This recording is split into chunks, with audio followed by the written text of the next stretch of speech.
give the floor to the representative of Israel. Madam Chair, members of the committee, you have just adopted Madame la Présidente, vous venez d'adopter encore une autre résolution absurde contre l'État d'Israël, contre le peuple juif, contre la vérité historique et qui est en contradiction totale et complète avec ces valeurs que cette organisation désintégrée de l'UNESCO est censée défendre. Tout cela à un moment où les forces de l'islam radical détruisent l'histoire et le patrimoine de nombreuses nations, démolissant mosquées et églises, n'épargnant même pas les sites archéologiques.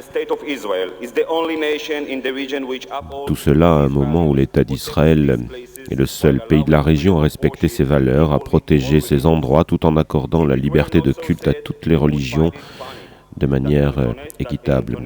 Et si ce n'était pas si triste, nous trouverions cela comique qu'une organisation internationale fondée dans le but de documenter et préserver l'histoire et le patrimoine soit forcée d'être utilisée comme un outil pour réécrire les annales de l'histoire.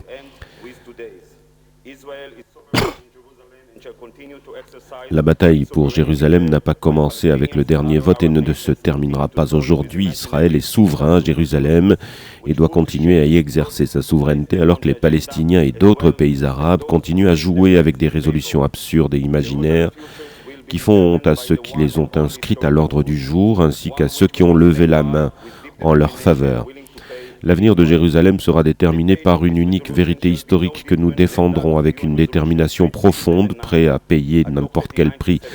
Le destin de cette résolution ne sera pas différent de celui de la résolution 3379 des Nations Unies, adoptée en 1975, qui identifiait le sionisme au racisme. Cette résolution absurde avait été annulée 16 ans après, mais la tâche morale est toujours présente sur tous ceux qui l'avaient adoptée.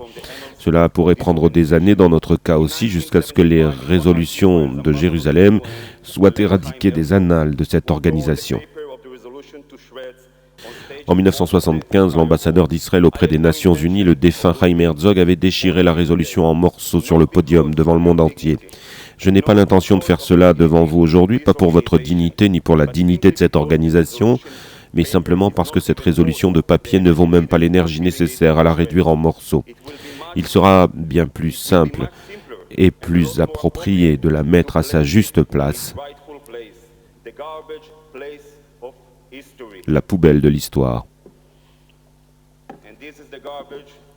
Voici la poubelle, Madame la Présidente, et voici la place qui lui revient.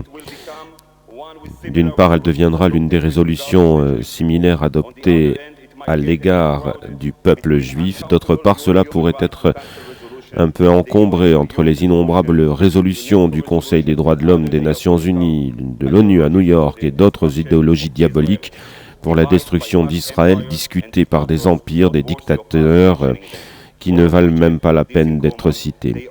Tous ont ceci en commun, ils ont tous disparu de la scène de l'histoire, ils n'existent plus, alors que le peuple d'Israël est vivant, se porte bien, et qu'un drapeau bleu et blanc frappé de l'étoile de David flotte au-dessus de notre Jérusalem, notre capitale éternelle et unifiée. Comme beaucoup de jeunes mariés, juifs depuis 2000 ans, le jour de mon mariage, juste avant de me donner à mon épouse bien-aimée, j'ai juré devant tous.